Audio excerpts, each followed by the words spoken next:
We're out here on this crisp Oklahoma morning and we've had some recent rains, Derrell. Now, Derrell, what are forage and pasture conditions like?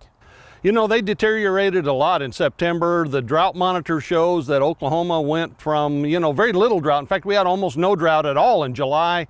August was still pretty good, but in September, by the end of September, about 93% of the state was in some form of, at least abnormally dry conditions. So pasture conditions dropped pretty sharply through the month of September. A sharp drop in the good to excellent ratings and an increase in the poor to very poor category. So does that mean we have pasture for winter grazing? Well, the winter wheat situation, again, September wasn't good for planting wheat. Now, according to the USDA's crop progress report, we're about on pace as far as planting wheat and even emergence, which is still very small at the end of September. But, what I hear from folks out in the country, I think some of that wheat that was planted was dusted in. We're waiting for rain. We did get a rain starting on the last day of September. And so maybe that's going to come on here pretty quickly, that wheat that was dusted in. It looks like most of the rain probably would not cause a problem. There may be a few areas that got really heavy rains, and that'll cause problems if wheat was dusted in. It'll crust over, and they may have to replant that. So what are feeder cattle markets looking like right now? We're ahead of this time last year. Feeder cattle markets on average are about 8% higher than where we were this time last year.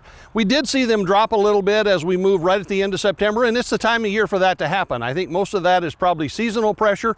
These dry conditions are probably causing that to some extent as well. If we get the rain and we get some wheat started, we may see a little bit of support in the market from that, but we'll probably still see some seasonal pressure in these feeder cattle markets through the month of October and into November. And what about cull cow prices? Cull cow prices, much the same situation. Cull cow prices have been quite strong this year.